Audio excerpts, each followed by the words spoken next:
for a second. What are some ways, because we, at the end of the day, on both sides of the aisle, we want people to get home safe. We want people to not die, right? From either side. We don't want policemen to be dead. We don't want people on the streets to be dead. But what would you say would be helpful, DJ, to help with that idea? Okay, so for police officers, I think that we really do need more training when it comes to defensive tactics.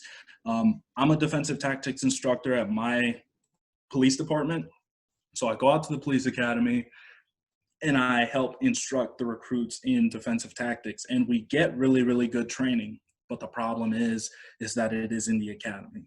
Once you graduate from the academy, a lot of times departments either don't do anything defensive tactics wise to train the guys, or they do very minimal of it. So like X was saying, like, hey, if we went over stuff once a month, that would suffice. And I'm like, honestly, we need to be doing more than that, in my opinion. And there are some ways that we do, like anytime we go out and shoot for my department specifically, if we go to the range to shoot, like for quals or whatever it is we're doing, we have to go over our use of force policy. Like we have to read it before we begin shooting. You know what I mean? So the use of force policy is always, always, always being reintroduced to us. But as far as the technical skills that come with defensive tactics, it's one of those skills that if you don't use it, you lose it. And, if we're not training in that, basically it's like this. If you're not training to fight and use less lethal means often, like just your hands is what I mean, then a lot of times you rely too heavily on what you have on your belt. So like you rely too heavily on pepper spray, on your taser, on your baton.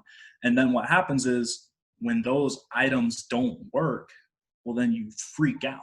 It's kind of like I equate it to playing basketball. Okay, if you've never played basketball in your life and you get thrown right in the middle of the game and someone throws you the ball and you get trapped, you freeze. Like, man, I don't know what to do. Do I dribble? Do I like throw it out? Like, I don't know what to do. And a lot of times when that happens, people throw the ball away. They travel, double dribble, throw up a shot that they have no business throwing up, or the ball gets stolen. But if you practice and you know how to play the game, then when you get the rock, even if people try and trap you, man, okay, it's no sweat. You're calm. Why? I know what to do. It's not a big deal.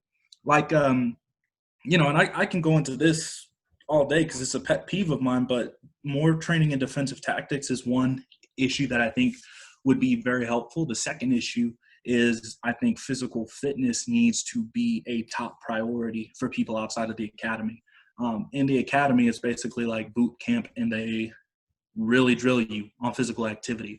And some departments do good and they maintain that, and they're like, okay, you have, a biannual physical test that you have to take. So twice a year, we're doing a physical test. Once a year, we're doing a physical test. But there are a lot of departments that have nothing. And so you get out of the academy, you get out of field training.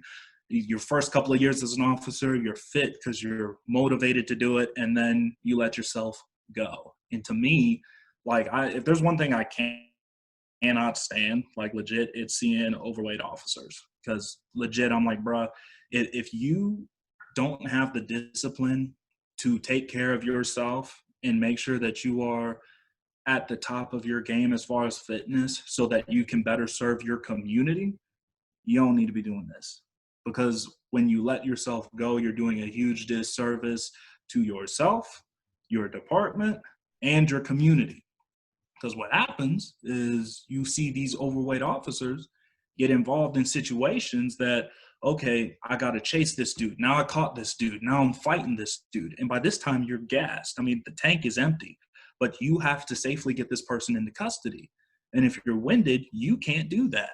And so you're over here getting your butt handed to you, and you're like, well, okay, I got a deadly force because that's all I got. And it's like, bruh, you know what? Had you taken the initiative to take care of yourself and train like you're supposed to, it wouldn't have escalated to that situation.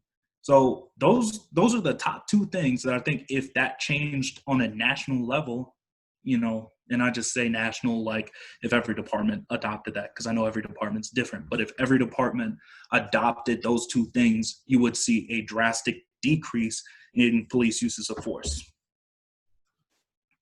So